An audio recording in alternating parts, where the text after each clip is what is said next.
Good evening. My name is Buffy Tisdale, and I'm going to be answering some questions based on the second case study of the Wells Fargo fiasco regarding morals and emotions.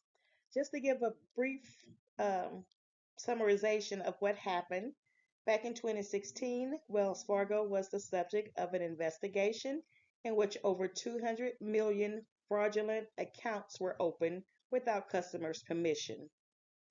Because of this, Wells Fargo had to pay out approximately 414 million in refunds, settlements, and incurred hundreds of billions of attorney's fees. Now moving on to the Q&A. The first question: what moral emotions seem to have been at play in this case on the part of the bank's employees? They felt bad, especially Matthew Castro. Matthew Castro, being a Latino, knew that it was not right to open these accounts to other non English speaking customers. He felt so bad that he started doing volunteer work. Other employees felt bad for what they did. They went ahead and did whistleblowing, even though it might cause some retaliation. The regulators. The regulators involved in this case appeared to be motivated, upset, and a sense of moral indignation over the scale and nature of Wells Fargo fraudulent activity. This is shown by the substantial fines and penalties that were imposed. The bank victims, like any of us would have, felt violated, felt large distrust. Wells Fargo is a huge bank, a huge name. That's a name that we know and trust. And so, of course, if something like this, of this nature, can happen to the bank victims, how can they possibly trust anybody? They felt violated. Who could you trust if you can't trust Wells Fargo? The shareholders, likely experienced a mix of anger and disappointment because they have shares in Wells Fargo, and so they had high expectations, and they definitely did not expect for this to transpire with someone or a company that they invested in. The next question: what factors contributed particularly to the outrage and anger that legislators, regulators, customers, and shareholders felt? Widespread fraud. There were 3.5 million unauthorized accounts and additional unethical practices, such as unnecessary auto insurance fees, altering mortgage terms without consent, and overcharging small business, demonstrated systemic dishonesty. The exploitation of vulnerable groups, such as the elderly, military who were abroad serving our country, and Spanish speaking individuals.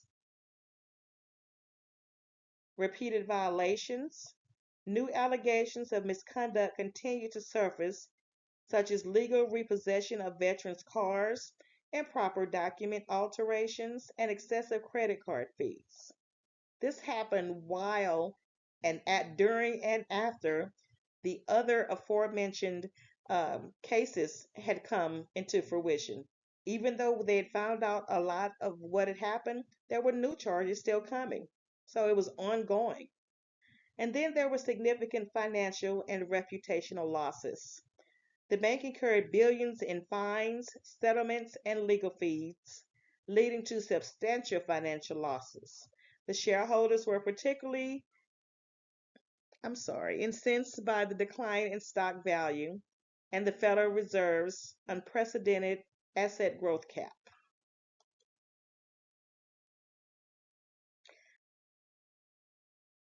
The next question.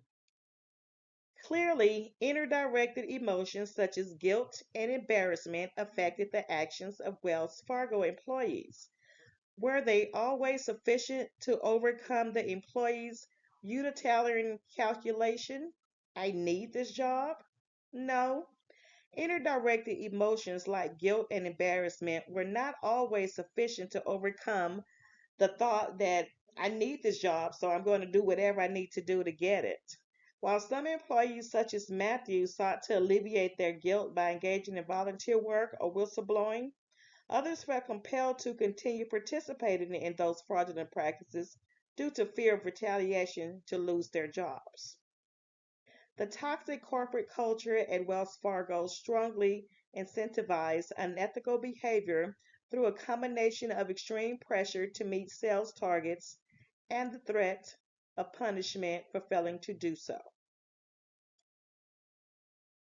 Did moral emotions motivate some of the whistleblowers, and how? Yes, moral emotions did motivate some of the whistleblowers at Wells Fargo.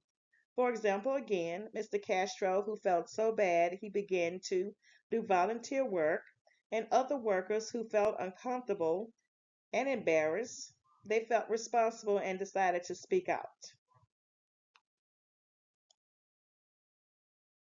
In the wake of everything described in the case study, Wells Fargo has fired many employees, clawed back bonuses from executives, replaced many of its directors, dismantled its sales incentive system, and made other changes.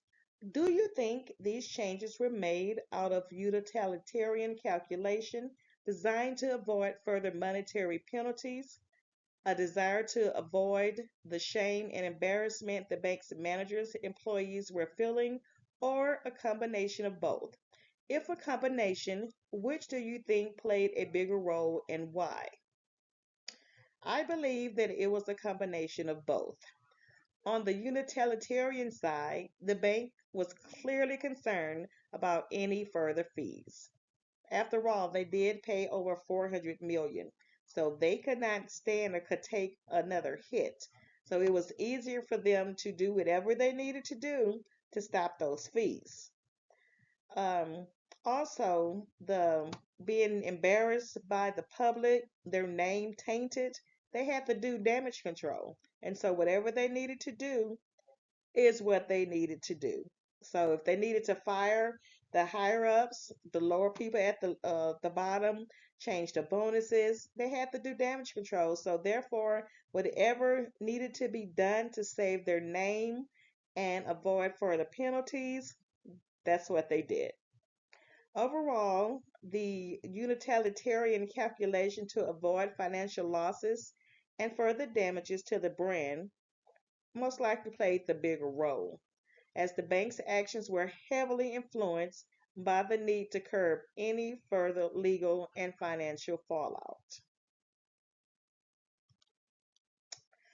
What I wanted to say before I get to my final slide is I came from the financial institution background, and the sales force really does they put pressure on to add those products. I actually left my financial institution job of 11 and a half years because of that pressure. And my final slide would tell you where it says, rather, whenever you're at a job and you feel pressured to do something immoral or something you should not do or goes against your values, you should leave. It is better to be able to sleep at night and to walk around with your head high knowing you did the right thing than to be the at the core of an investigation or knowing that you caused harm to somebody financially or cause someone else not being able to sleep. Thank you again for your time. I appreciate it. Have a good evening.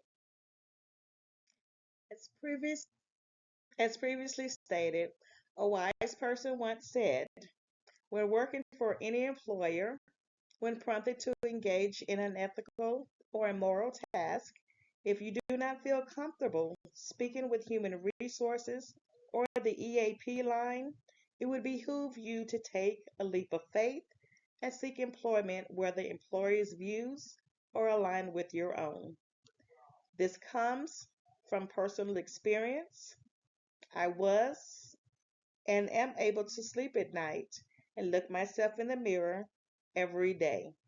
Author Buffy Tisdale. Thank you for your time.